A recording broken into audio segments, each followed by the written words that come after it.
Hello, everybody. Hello, hello, hello, and welcome. Welcome to you all. Thank you for joining the Center for Applied Linguistics today for this 30-minute webinar entitled Reframing Literacies Through the Eyes of Refugees and SLIFE Students. My name is Trey Calvin. I'm the Communications Director for the Center for Applied Linguistics.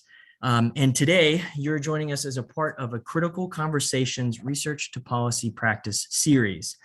This year, Cal is hosting live virtual discussions with educators, policymakers, and administrators, exploring what it means to take an asset-based approach when working with multilingual learners, and how an equity perspective can and must guide local, state, and national policy across different educational settings. A few housekeeping items before we begin, because we only have a limited amount of time. This webinar will be recorded and posted to cal.org immediately after this event concludes. Also, just a reminder that the views, thoughts, and opinions expressed during today's webinar belong solely to the persons expressing them and do not necessarily represent the views of the Center for Applied Linguistics. We encourage you, the audience, to ask us questions throughout the webinar via the Q&A box below the bottom black ribbon of your screen, and we will try to address as many questions as we can before we end today's webinar. Also, click on the chat button and tell us where you're calling in from. You can use this throughout the webinar to chat with each other and your colleagues, as well as us. Note, though, we will try to only check the questions you submit through the Q&A box. Now, I would like to get to the main event and introduce our moderator for today's webinar, Dr. Chandel Nero. Dr. Nero is an applied linguist whose research examines the politics, challenges, and strategies of educating students who speak and or write in non-standard varieties of English, World Englishes, and Creoles. A native of Guyana, Dr. Nero earned her undergraduate degree in French and Spanish at Concordia University, Montreal, Canada, and a master's and doctoral degrees in TESOL and Applied Linguistics from Columbia University's Teachers College. Dr. Nero currently works as a professor of language education in the Department of Teaching and Learning at New York University Steinhardt School of Culture, Education, and Human Development. That's all for me. I'll turn it over to you, Dr. Nero. Thank you so much for hosting us today, and welcome to you all. Well, thank you, Trey. Thank you for the introduction, and good afternoon or good morning or good evening, depending on where you are coming from in the world. Welcome to today's seminar, and I really look forward to our conversation today. As Trey mentioned, this series has been run by Cal for over a year, and today we will be focusing on a special population of multilingual learners. We've been centering multilingual learners throughout the series, and that population would be students with limited interrupted formal education and refugee students. And joining me in this conversation are two experts on the topic that I'm happy to introduce today. First, Dr. Rabia House, and also Dr. Luis Javier Penton Herrera.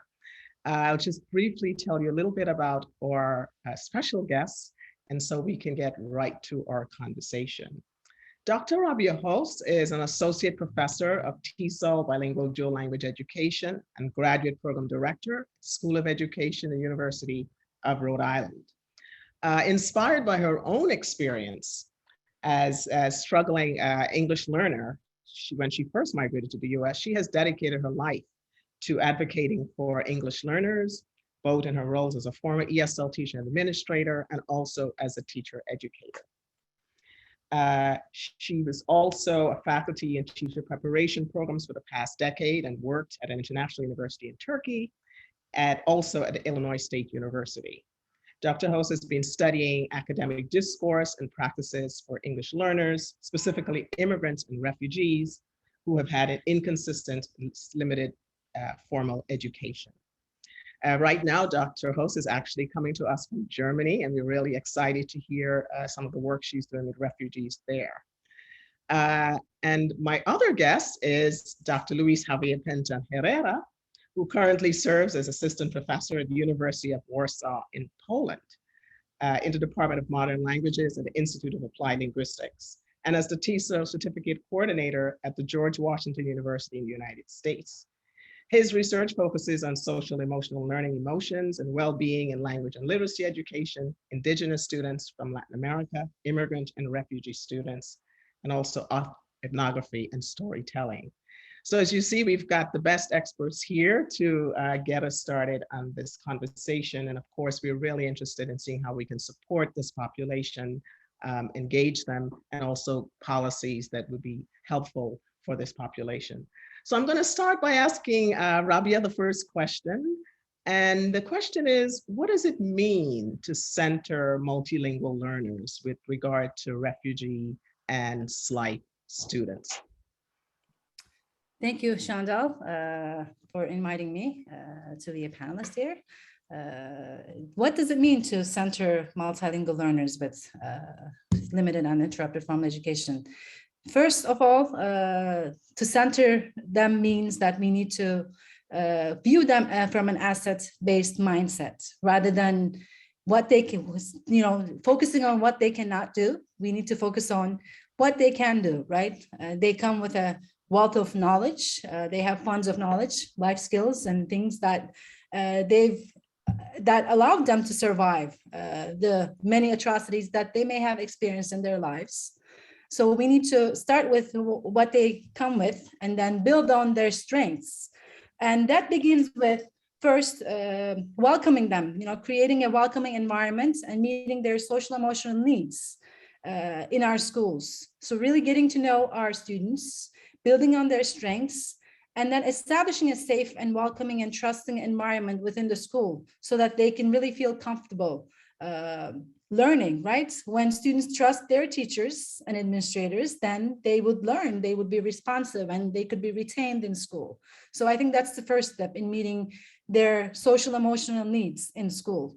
And then comes the academics, right? They need extended time, they need effective programming that the schools need to consider. So there needs to be consistent practices that are actually, there are some great models of, and I see Mary Under College from Ria here, who is a very successful administrator from Rochester International Academy.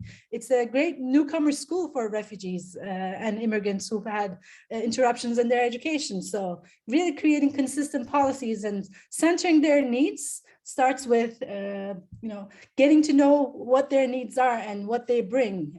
And then so we can meet them where they are and then expand upon their strengths. Oh, you're muted, Chandel. Sorry. Yes, what a great sort of framing for starting with, what they're coming with and understanding their needs before, we can talk about how to address them. And the same question for you, Luis. What does it mean to you to center multilingual learners and refugee students? Thank you very much, Chandel, for the question and the invitation. I would like to build on Rabia's answer. And, from the work that I've been doing as a teacher in K through 12 in the US, now also here working with Ukrainian refugees in Poland, I think the biggest thing that we need to do, refugees and students with limited or interrupted formal education, they arrive in schools with interrupted school they choose to, is because it's forced upon them for whatever reason, usually. And I think schools forget that. So they just automatically into academics and just focusing on, like what Rabia was saying, what they don't have, instead of focusing on the fact that they're human beings first. So we have to focus on their social emotional needs. I'm learning more and more that just focusing right away on academics, on focusing on what they don't have, the language that their language level, their, right away from the moment they get to school, that's actually going to delay the process of acquisition, of acclimatizing, culture shock, everything that we know in second language acquisition. It's just going to prolong it because they're going through it. So if we really want to center education on refugees, on SLIFE, and their needs, then we have to address their social emotional needs first. That also means that, for example, when we think about school schedule, if we're really being truthfully advocating for them and having all the resources to meet their needs, then we have to think about changing or modifying the school schedule, at least for the first year for them. The traditional doesn't work for refugees, in my experience, and in the work that I've been doing for SLIFE and refugee students. It doesn't work. It has to be special for them because they're going through different changes, so they have to acclimatize. For example, just to give you an example, some things that I've seen recently, especially with SLIFE and refugee students, is that it would be a good idea for SLIFE students, just to give you an example, at the end of this of the day, have an hour and a half of whole class, for example. And that means that they get to do their homework or projects or any questions that they about the day with teachers. Why do we do this? Okay, in many cases, SLIFE and or refugee students, they might arrive to schools not the culture of, oh, I have to go home and do homework. So it's a good opportunity for them to get used to the culture of formal schooling, right? All about SLIFE students, for example, many SLIFE students, when they go back home, they don't have usually family members who are able to help them with homework. So are we putting more burden on SLIFE and refugee students and their families, or are we actually helping them in schools? So again, it's all about the school schedule. They're thinking of them as human beings first, and just basic human needs that need to be met before we start focusing so much on academics. If we don't take care of them as human beings first, especially during the process of transition, in my experience, everything else is going to be prolonged when we think about academic performance, language learning, all of it. So that's my thoughts here. Thank you, Luis. I really like the idea of thinking of them as humans first, right? Because teaching is very relational, right? We're relating to human beings in the classroom over a period of time. And so really understanding what those human needs are in that difficult transition period really makes sense. And so then let me go back to Rabia, following up on that, because you have done research on multilingual newcomers and seeing the issues of newcomers. So what are some of the insights from your research on multilingual newcomer immigrants and refugees that you think would be helpful for practitioners? Great question. So definitely, building on what Luis has said, certainly many schools across the globe, I think this is very similar. Now I'm actually doing research in Germany on refugees and how they're welcoming refugees in Germany. I'm seeing that there's an over-reliance on scripted curriculum or regular curriculum, right? On the expense of, oh, we need equality in education, but equality doesn't necessarily mean that they need to get the same treatment as other students, right? Teachers are saying, oh, I can't really scaffold my instruction. I don't have time. There are too many other students that I have to meet their needs of. So that is really not responsive, and one size fit model does not really fit expectations for the trajectories that, where students should be, rather than, where they actually are. And with COVID, I think we've seen that how education system can be molded around the needs of our students instead of the other way around. So for our SLIFE, it's really important to catch students up, but it shouldn't really come up at the expense of a quality and equitable education. There should really be, first, social emotional needs need to be met, and then effective programming, right? That has consistent structure.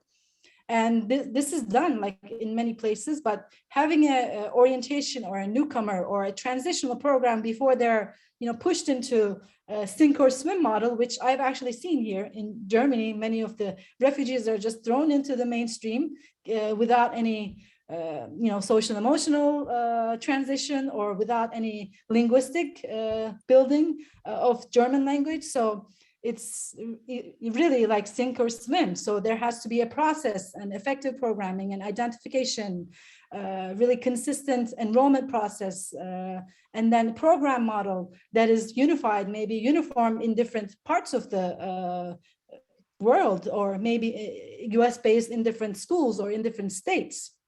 We all know that they need extended time to catch up. So extended time could come like during the summer, during holiday vacations, having students to come back to do something in a way that promotes more practice and more learning for them.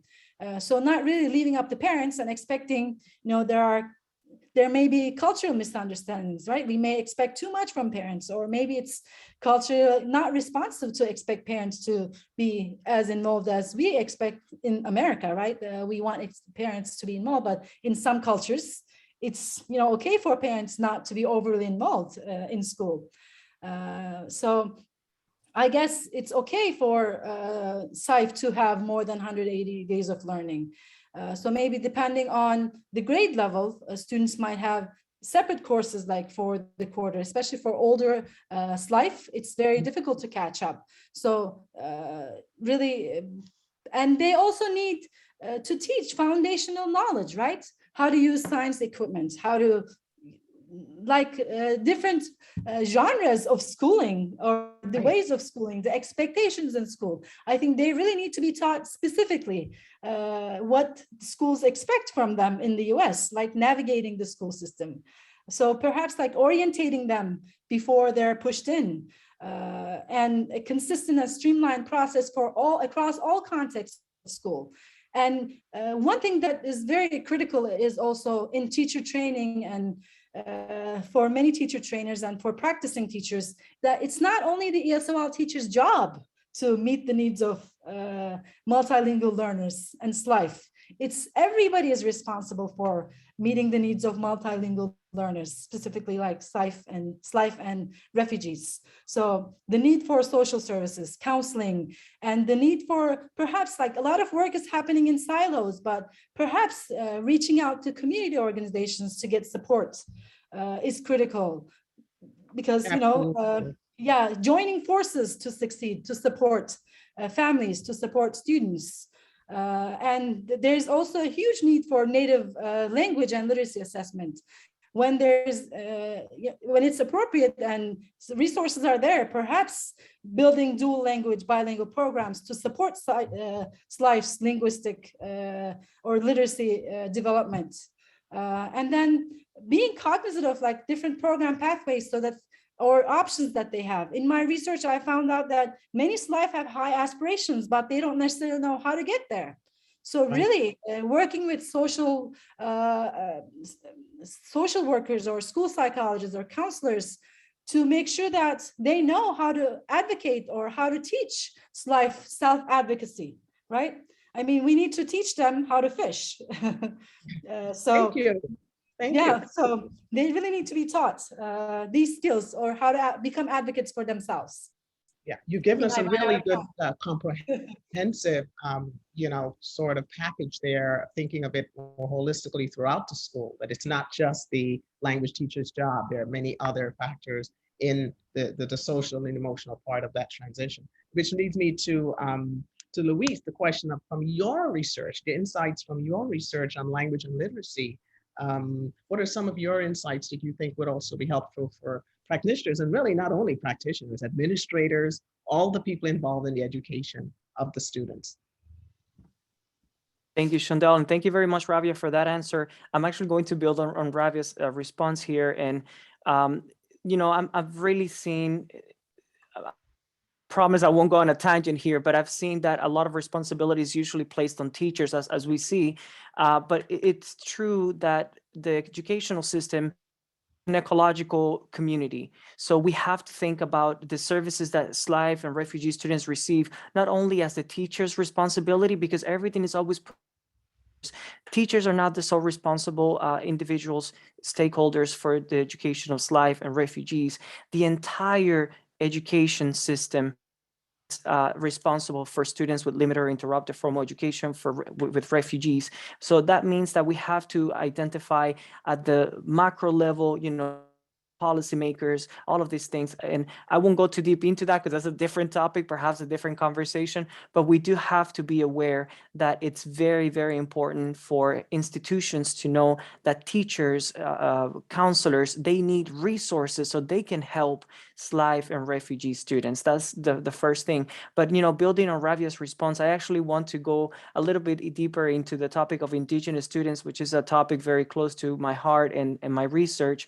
And what I found specifically for students with limited or interrupted formal education, refugee, Indigenous students from Latin American countries, which is the population I work with, I have found that sadly, Indigenous students, especially Indigenous youth, become very, very invisible in educational systems, especially in the United States. They're very misrepresented in education because they usually represented under this big umbrella of Hispanic or Latino. But Indigenous students, let's just say, for example, students, Ichil, Cachiquel, Mam, yes, they're from Guatemala, they're from Mexico, they're from Belize, perhaps, that region.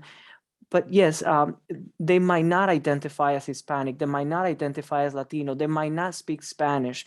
And a lot of the issues that I have teaching my students is that they were identified as Guatemalan, Hispanic, they speak Spanish, and then all the resources were in Spanish, but then that added an additional layer of difficulty for them because they had to learn English while trying to learn Spanish at the same time. And I've done some work, I've published some work about my students and their families. I've had the privilege of actually working with student who now graduated, Dr. Manny Portillo Gomez Portillo, and he's done work with Indigenous family engagement.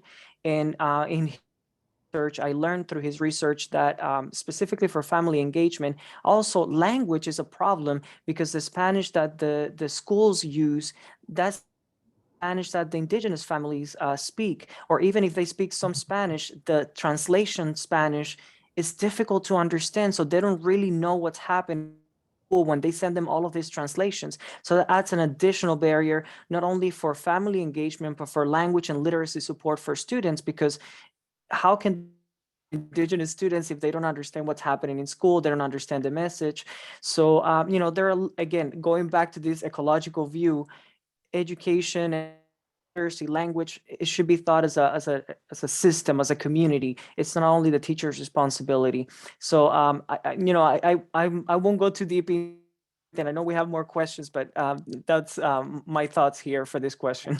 No, Luis, you really hit on something. And it's part of the larger thing about them as humans, because once we stereotype and we go, Latin American students, without seeing the layers that someone speaks an indigenous language from Guatemala or from Mexico, right? And they're not speaking Spanish. So part of that transition now in education and as a refugee is going through levels of linguistic transition. It's English, Spanish, and you still have an indigenous language. So all the assumptions we make about students are really problematic when we don't actually get to understand their lives as humans and their full backgrounds. And I'm just keeping an eye on the time. So I'm going to start with you, Luis, since you're already on for the questions. And what do you see as areas of policy that should be addressed to center these populations that we're talking about, refugees, indigenous, multilingual students? If you had a magic wand, what would you like to see change in policy? Well, let me share. Thank you, Chandel, for the question. Of course, I approach everything from the topic of emotions because that's my focus, social emotional learning, emotions. But I've been looking recently at the perspective of vulnerability and how we look at vulnerability in education, in educational discourse, and education in general. And when we think about, oh, these are vulnerable students or these are vulnerable populations, we usually associate them with personal traits, status, social issues, something that happens outside of schools. Refugees, SLIFE students, they arrive in our schools and they're vulnerable social issues. But you see, in my view, and this is something that I've been looking at, is that when we think of students as vulnerable because of social issues and in general, and we just refer to them as vulnerable students outside of school, I think this is problematic because then we assign the description vulnerability as something that happens only outside of the educational institution. And then we expropriate educational institutions from the responsibility that and the fact that they actually do have inequalities inside school systems. So we have students who are vulnerable because they arrive with vulnerabilities from society, is that students are sometimes made vulnerable inside schools. And going back to indigenous students, for example, if we don't have dictionaries in indigenous language to bilingual dictionaries from indigenous languages to English, level of vulnerability that school systems are imposing on Indigenous students is not a vulnerability that happened in the community, in the society. No, it happens in school. Right, in the schools. Schools So are the school forgetting policies about that. really have to address that. Yes, Yes, yes. yes. Thank you. And Rabia, what would be a policy change that you would like to see, or something that they're doing that could be done better? Yeah, I would love to have like perhaps each nation developing a national educational policy and emergency preparedness plans that are crisis and conflict sensitive, and that has inclusion of refugees in the national education system, and engaging a wide variety of stakeholders. And funding, I guess, is an issue, right? Funding for resources and national capacity building. Supporting and training teachers, right? All teachers that go through teacher education programs in, across the globe in different countries. And improving data. I don't think there's specific data collected for SLIFE in many states in the US. And there isn't specific data collected in other countries that I know of, especially for SLIFE and refugees in schools. So improving data collection to inform decision-making, and then sustaining programs that are successful. So those would be, key areas of policy change that I would recommend. Thank you. Oh my goodness, wow, it's 4:25 and we have tons of questions from the audience. So let me turn it back to Trey to field a couple of these questions. But thank you guys for giving us so much food for thought. And I see the audience is like hot there with questions. Trey, go ahead. Don't go anywhere, Luis and Rabia. We want to keep you around for just a minute. I have a question from Jennifer coming from New Haven, Connecticut. How long should SLIFE/refugee students be given a customized acclimatization period before being expected to be in class with their peers? And I'll open the floor up to whomever. Whoever wants to take that. I guess it would depend on individual cases, right? Case by case, depending on where the students are. And that actually begins with really identifying what the student needs are, where they are. And then depending on how much of support the student needs, how much of schooling that they may have missed, and the language and literacy skills that they may have possessed. It would depend on, oftentimes the newcomer programs are from a semester long to up to 2 years. I've also seen like schools keeping students in newcomer programs up to 2 years. Maybe 2 years is a lot, but some students really need if they have if they don't age out of the school, why not give them the supports that they need and the rigorous, but this has to be done within a credit-bearing model where SLIFE should be receiving credits by being in the newcomer school. So the RIA model is actually great that it's a co-teaching model. The content teacher is teaching with the ESOL teacher so that students are getting both content and the literacy at the same time, and they're receiving credit towards graduation. So it's all like dependent upon individual student needs, I think. Yes, I agree with that. Go ahead. Oh, please go ahead.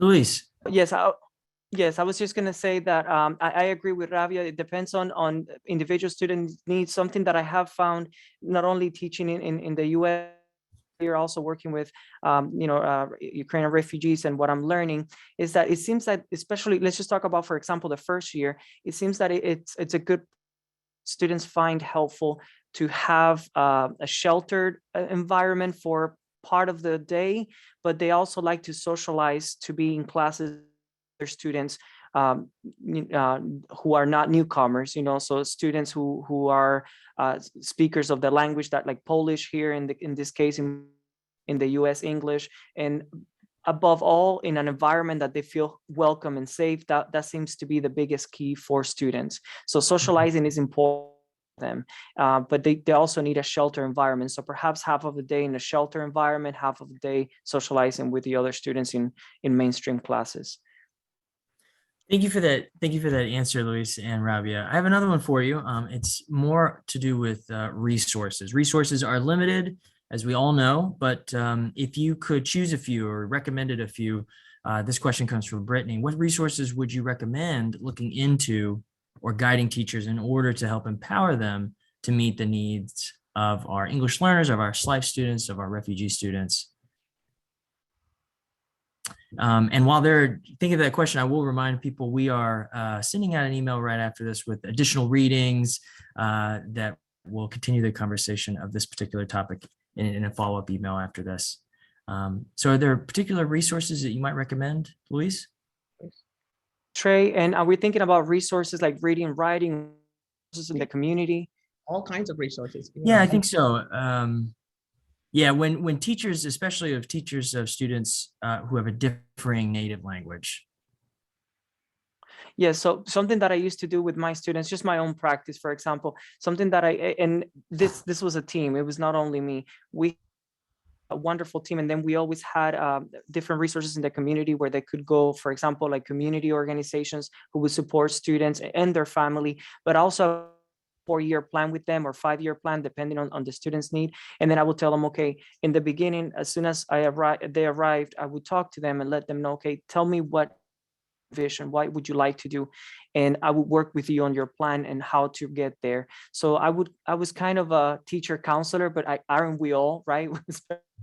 Teaching students, we have different multiple roles. So I would give them, and I would start giving them resources based on what they wanted. So I would create kind of a plan with them, very individualized, and that really helped me not only build stronger relationships with them, but it also helped them see kind of, okay, this is where I could go. But definitely our community organizations, definitely resources with health is very important, especially in schools now that they require.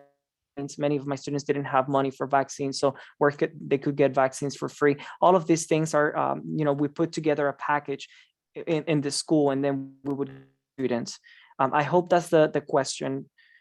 Yeah, when it comes out to resources, there's lots of published resources out there that teachers could easily access, right, in terms of literacy. But Andrea DeCapolis and Helene Marshall's MALP paradigm, mutually adapted learning paradigm, is actually a great resource. And many districts I know provide training under that.